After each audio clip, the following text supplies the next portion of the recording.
بسم اللہ والحمد للہ والصلاة والسلام علی رسول اللہ اما بعد۔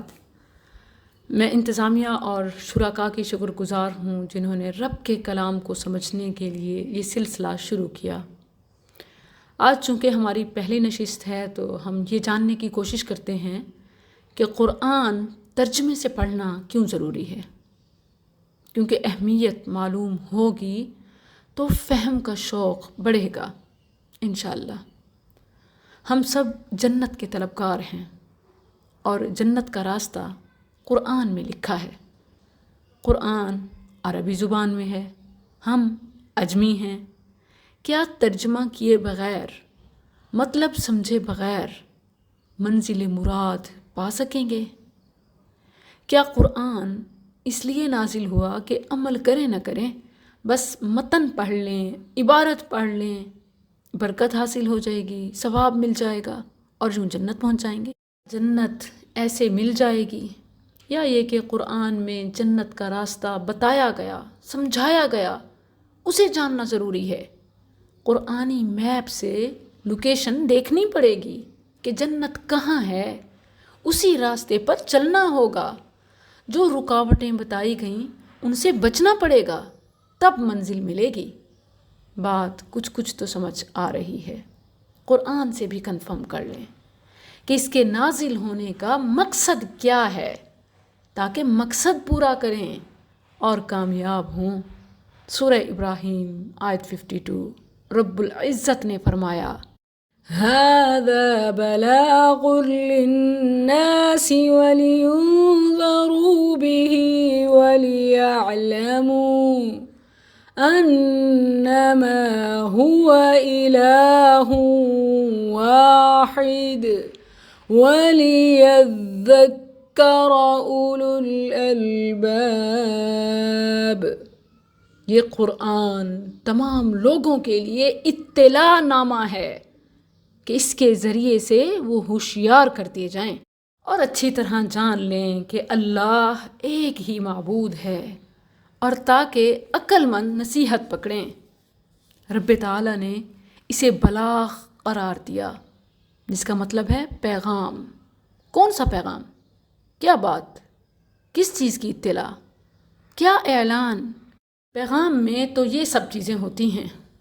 اگر آپ کے پاس کوئی بہت اہم ای میل یا میسج آئے اور آپ کو نکالنا اور پڑھنا نہ آ رہا ہو تو کیا کریں گی؟ ضرور ماہرین کی مدد لیں گی، نکلوائیں گی، پڑھوائیں گی، سمجھیں گی، آپ کے فائدے کی باتیں ہوں گی تو فالو بھی کریں گی۔ ایسے ہی ہے کہ نہیں؟ پھر قرآن کے حوالے سے یہ کیوں سوچ لیا کہ مسلمان ہیں، ہمارے پاس قرآن ہے، کافی ہے، تعویذ پہن لیں گے تو شفا مل جائے گی، 4 قل، آیت الکرسی، لوح قرآنی، گھر، گاڑی، دکان، دیواریں، ان سب پہ لگا لیں گے تو خوشحالی آ جائے گی۔ کیا اس کو سمجھنا، اس پر عمل کرنا ضروری نہیں؟ اللہ تو فرماتا ہے وَلِيُنذَرُوا بِهِ، تاکہ وہ قرآن کے ذریعے ہوشیار کر دیے جائیں، خبردار کر دیے جائیں، آگاہ کر دیے جائیں، ڈرا دیے جائیں۔ کس بات سے؟ کہ اگر احکامات کی پابندی نہیں کریں گے تو ہلاک کر دیے جائیں گے۔ اور وہی ہمارے ساتھ ہو رہا ہے۔ منزلیں پوری پڑھتے ہیں، ختم، تعداد، شبینے، وظیفے، ایصال سب کرتے ہیں، مگر امن، ایمان، اطمینان سے محروم ہیں۔ اب تو گزشتہ غفلت کا ازالہ کریں، اس قرآن سے ایسا تعلق جوڑیں کہ پھر کسی اور سے جوڑنے کی ضرورت نہ رہے۔ ہم کیا کرتے ہیں؟ اپنی مرضی سے جن معاملات میں شرعی رہنمائی چاہیے ہو پوچھ لیتے ہیں، دیکھ لیتے ہیں، باقی معاملات میں من مانی ہی کرتے ہیں۔ اسے پڑھیں کہ مردہ دل کے لیے حیات ہے، بے قرار کے لیے قرار ہے۔ اسے سمجھیں کہ یہ ہدایت ہے، نور ہے۔ سمجھنے والا پھر کنفیوز نہیں رہتا۔ عمل کریں کہ آخرت کی ساری منزلیں، موت، قبر، محشر، پل صراط آسان ہو جائیں گی۔ جو ہم قرآن پڑھ رہے ہیں وہ قبول نہیں ہو رہا، تبھی تو بیماریاں، پریشانیاں، بے چینیاں، بے روزگاری ختم نہیں ہوتی، کیونکہ ہم پڑھتے ہیں سمجھتے نہیں، بس ایک رٹا ہے اور ہم مٹھو طوطے۔ ہمارا سننا موبائل اور ٹی وی پہ پلے کی حد تک ہے، ہمارا پڑھنا قاری صاحب یا باجی رکھنے کی حد تک ہے۔ تبھی تو سامان شفا ہونے کے باوجود بیمار ہیں۔ تعلیم و تربیت مکمل پیکج ہونے کے باوجود ہمیں آکسفورڈ، کیمبرج، برٹش جانا پڑتا ہے۔ قرآن سے محبت کا دعویٰ ہے، مگر والدین ناراض، رشتہ دار دور، گھروں میں لڑائی جھگڑے، کاروبار میں سود عام ہے۔ یہ دلیل ہے کہ دال میں کچھ کالا نہیں، ساری دال خراب ہے۔ قرآن کی برکت سے تو مسائل ختم ہوتے ہیں، ہمارے چونکہ تو ہیں۔ اصل بات یہ ہے کہ پڑھتے ہیں سمجھتے نہیں، تلاوت تو کرتے ہیں، تلاوت کا حق ادا نہیں کرتے۔ پڑھتے قرآن ہیں، کہتے کچھ ہیں، کرتے کچھ ہیں۔ سورہ محمد آیت 24، اللہ پوچھتا ہے افلا یتدبرون القرآن ام علی قلوب اقفالها، کیا یہ سمجھتے نہیں، غور و فکر نہیں کرتے، کیا ان کے دلوں پر تالے لگ چکے ہیں؟ ایک کا حق کھاتے ہیں تبھی تو قرآن کا بھی کھا جاتے ہیں۔ ہماری اکثریت دوسروں کا حق کھانے کی اس قدر عادی ہو چکی ہے کہ اس میدان میں کسی کو نہیں چھوڑا، اپنے پرائے کی بھی تمیز نہیں ہے۔ حالانکہ کہا جاتا ہے کہ جرائم کی دنیا کے بھی کچھ اصول ہوتے ہیں۔ ہم نے تو کتاب عدل، انصاف سکھانے والی کتاب کو بھی نہیں چھوڑا۔ اس کا جو اصل حق، بنیادی تقاضا سمجھ کر پڑھنا تھا، ہم نے سمجھنا ہڑپ کر کے پڑھنے کو بچایا، اور وہ بھی برائے نام۔ اے کاش کہ ہو جاتی قرآن سے شناسائی، تو نہ ہوتی یوں جہاں میں رسوائی۔ ہم میں سے کتنے ہیں جن کے گھر میں سب کو صحیح تلفظ مخارج سے قرآن پڑھنا آتا ہے، الا ماشاء اللہ، سوائے چند ایک کے۔ اور پھر اس کا جو اول اصل بنیادی حق سمجھنا، فہم، یہ تو شاید پورے خاندان میں کسی ایک کے پاس ہو کہ یہ حق ہم نے مسجد کے امام اور مدرسے کی باجی کے ذمہ لگا دیا۔ ہائے افسوس کہ اپنے لیے پائی پائی کا حساب رکھنے والے قرآن کا حق کھا گئے۔ کیا سمجھا ہوا ہے؟ کیا قرآن اپنے حق کے لیے نہیں بولے گا؟ عدالت عظمیٰ، اللہ کی عدالت میں یوں ہی خاموش رہے گا؟ اس کا حق کھانے والے یوں ہی بچ جائیں گے؟ حاملین اور تارکین برابر ہو جائیں گے؟ ہرگز نہیں۔ بات پھر وہی ہے کہ یہ ساری باتیں تو قرآن میں مذکور ہیں، اور ہم نے قرآن کو سمجھا ہی نہیں۔ نہ ہمیں پیغام کا علم ہے، نہ راستوں کا علم، اور نہ ہی منزل کا علم۔ ایسے مجرم ہیں، نہ جرم پتہ ہے نہ سزا۔ گویا FIR کٹ چکی ہے، وارنٹ گرفتاری ایشو ہو چکے ہیں، عدالت، وکیل، استغاثہ، سب کچھ مقرر ہے، مگر ملزم بے خبر۔ استغفر اللہ۔ سورہ فرقان آیت 30، وقال الرسول یا رب ان قوم اتخذوا هذا القرآن مہجورا۔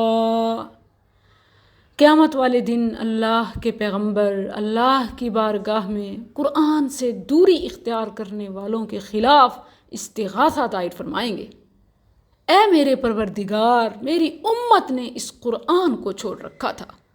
یاد رکھیں، چھوڑنا، ہجران صرف کفار یا مشرکین کا نہیں ہے، بلکہ نہ پڑھنا بھی ہجران، نہ سننا، نہ سمجھنا، نہ سمجھنے کے لیے آنا، یہ سب بھی چھوڑنا ہے۔ اس کے اوامر و نواہی، احکامات کا علم نہ ہونا بھی ہجران ہے، عمل تو دور کی بات، معلوم ہی نہ ہو کہ اس میں کیا ڈوز اینڈ ڈونٹس ہیں۔ سوچیں کہ کتنا بڑا ہجران، یعنی اصل چھوڑنا ہے۔ اور جب فریاد رسول اللہ کی ہو، احتجاج رب کے کلام کا ہو، تو کیا مجرم بچ پائیں گے؟ منظر ایسا واضح کیا کہ تارکین قرآن بچ نہیں پائیں گے، اور حاملین قرآن بچا لیے جائیں گے۔ اللہ عز و جل قرآن کو قوت گویائی عطا فرمائے گا، قرآن بولے گا اور وہ اپنے لوگوں کا سفارشی بن کر آئے گا، اس کی شفاعت قبول بھی کی جائے گی۔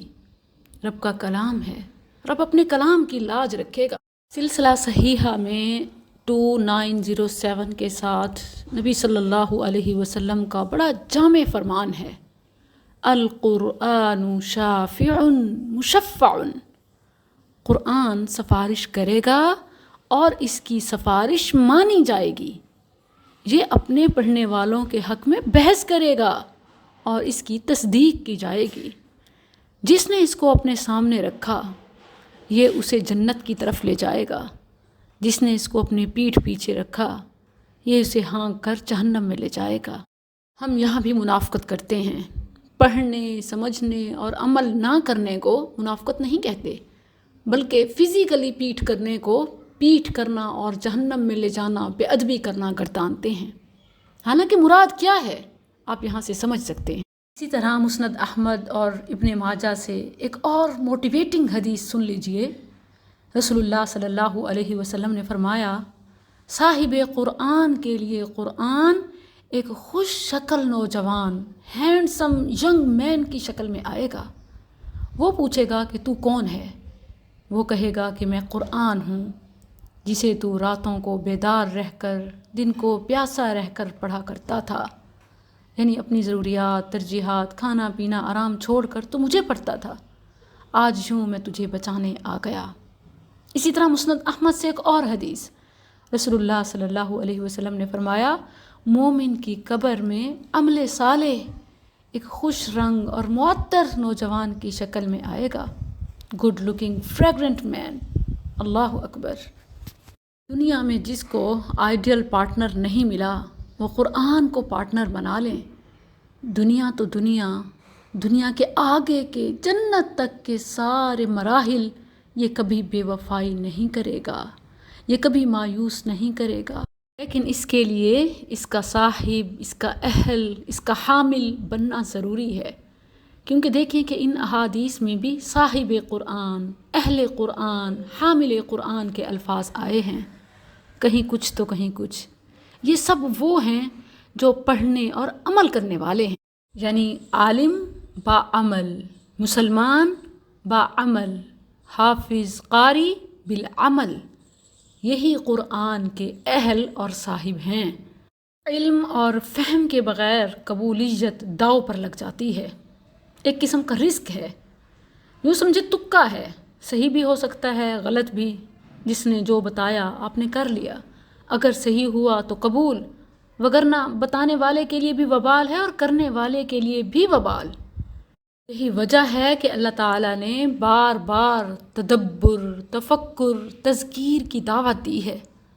سورہ قمر میں 4 بار وَلَقَدْ يَسَّرْنَا الْقُرْآنَ لِلذِّكْرِ فَهَلْ مِن مُدَّكِرٍ، اور البتہ ہم نے قرآن کو سمجھنے کے لیے آسان کر دیا، بس کوئی ہے کہ سمجھے۔ یہاں للذکر بہت اہم لفظ ہے، غور کریں تو صرف للتلاوہ نہیں ہے، للقراءہ نہیں ہے، بلکہ قرآن نازل کرنے کا اصل مقصد نصیحت پکڑنا ہے، تو اسی پر زور دیا کہ پڑھنا، یاد کرنا آسان ہے ہی، مگر جو اصل مقصد ہے سمجھنا وہ بھی آسان کر دیا۔ مگر بدقسمتی سے ہم نے اسے بڑی حد ناظرہ اور حفظ تک ہی محدود رکھا اور فہم کے دروازے اپنے اوپر بند کر دیے۔ اس میں کوئی شک نہیں کہ قرآن کی صرف تلاوت بھی برکت، شفا اور ثواب ہے، جو یقیناً مل جاتا ہے، ایک حرف پر 10 نیکیاں، لیکن یہاں سے تو صرف بات شروع ہوتی ہے، ختم نہیں ہوتی۔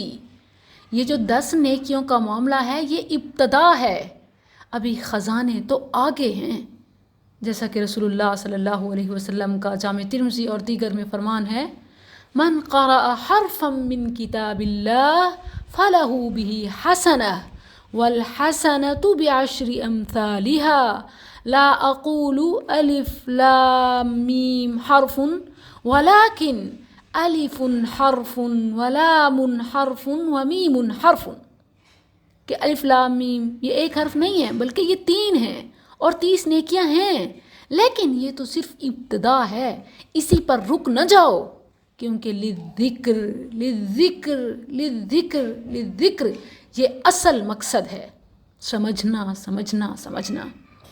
صحیح مسلم 805 رسول اللہ صلی اللہ علیہ وسلم کا فرمان ہے، یؤتی بالقرآن یوم القیامہ وأہلہ الذین کانوا یعملون بہ، روز قیامت قرآن اور اس کے اہل جو اس پر عمل کرنے والے ہیں انہیں بارگاہ الہی میں ایسے پیش کیا جائے گا کہ سورہ بقرہ اور آل عمران ان کے آگے ہوں گی، یعنی پروٹوکول کے لیے، جو ان کے لیے غمامتان 2 بدلیاں، 2 شیڈی کلاؤڈز، یا ظلتان سودوان 2 سیاہ سائبان، 2 بلیک کینوپی، اور ان کے درمیان نور یعنی روشنی، لائٹ ہے، دائیں سے بائیں یا آگے سے پیچھے، یا وہ دونوں ایسے آئیں گی کہ گویا وہ پر پھیلائے پرندوں کے 2 جھنڈ ہیں۔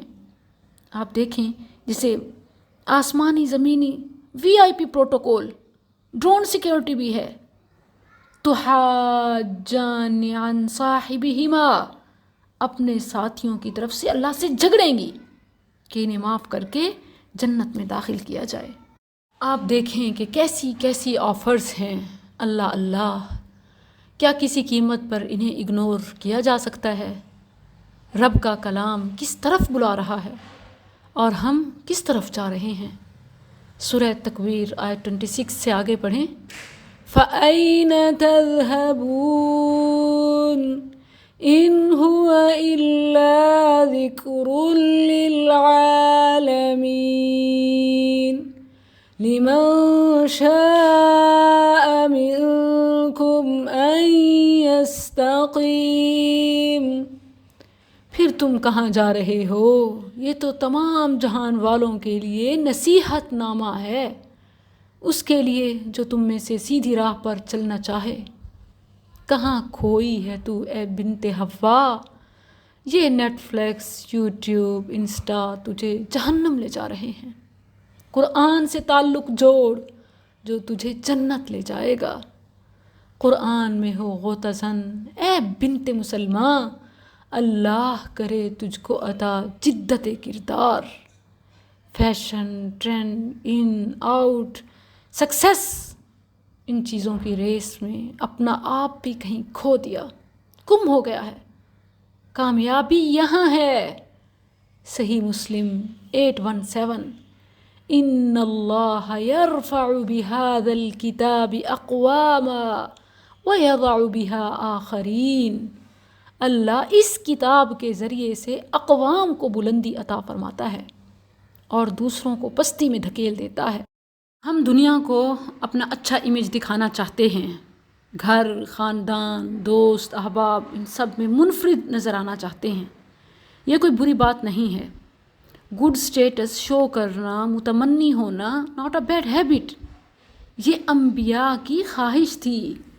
ابراہیم علیہ السلام نے دعا کی تھی، سورہ شعراء آیت 84، وَاجْعَلْ لِي لِسَانَ صِدْقٍ فِي الْآخِرِينَ، اور بعد والوں میں میری اچھی شہرت رکھ دے۔ اچھی شہرت کی خواہش کوئی بری چیز نہیں، اللہ سے دنیا آخرت کی مقبولیت مانگنی چاہیے۔ برائی تو سستی شہرت کے لیے غیر اسلامی حرکات کرنے میں ہے، جبکہ اچھی شہرت کا راز قرآن کو اوڑھنا، بچھونا، بنانا ہے، قرآن سے جڑنا، دنیا آخرت میں مقبولیت۔ Very simple. اللہ اسی سے بلندیاں دیتا ہے اور اسی کو چھوڑنے سے پستیاں مقدر بنتی ہیں۔ وہ زمانے میں معزز تھے مسلمان ہو کر، تم خوار ہوئے تارک قرآن ہو کر۔ تاریخ شاہد ہے، جب تک ہمارا قرآن سے تعلق پڑھنے، سمجھنے، عمل کرنے سے تھا تو ہم دنیا پر حکومت کرتے تھے۔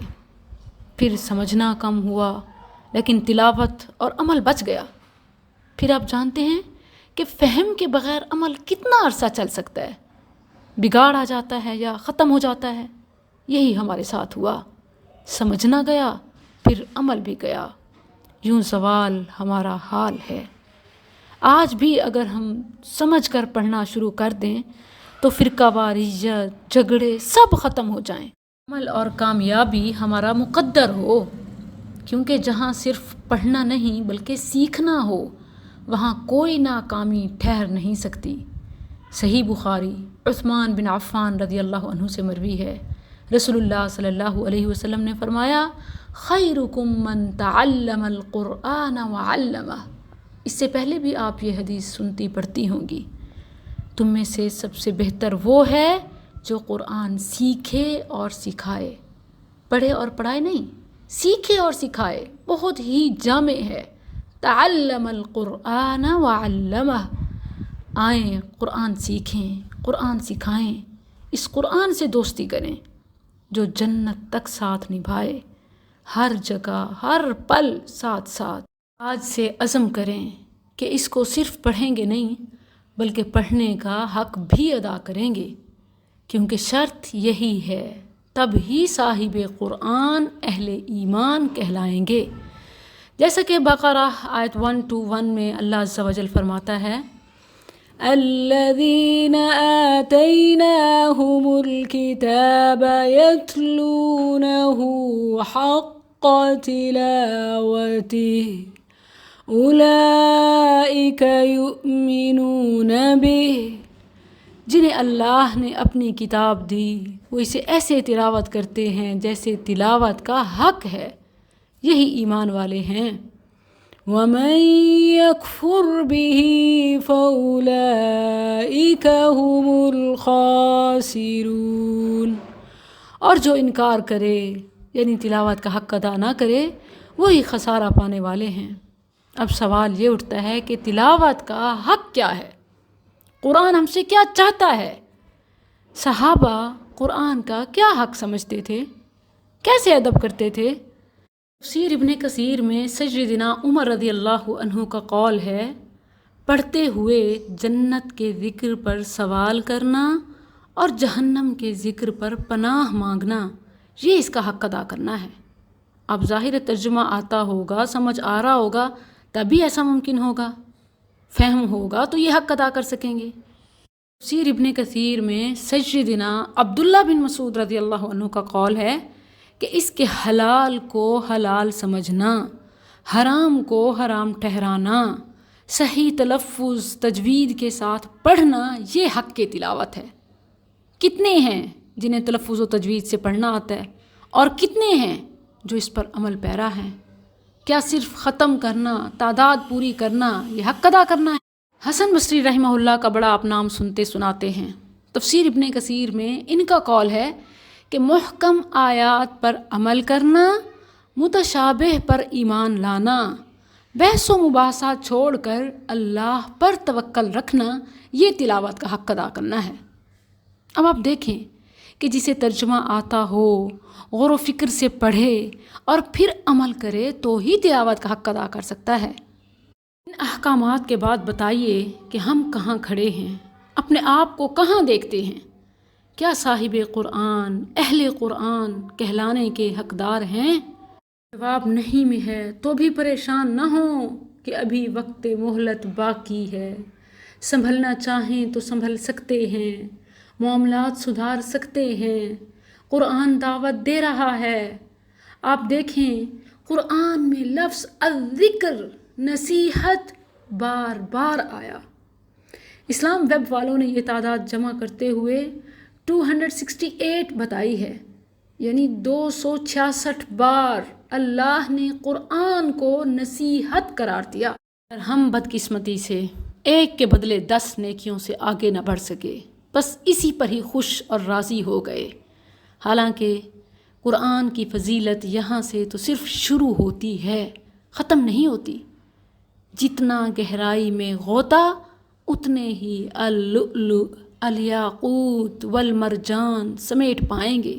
رمز حیات، وسیلہ نجات کو صرف ثواب، صرف گھر کی خوشحالی، دکان میں برکت، طاقوں کی زینت، گلے کا تعویذ، بیٹی کے سر پر رکھنے، پنچایت میں اٹھانے کے لیے استعمال کرنا اس کا حق کھانا اور اپنے آپ پر زیادتی کرنا ہے۔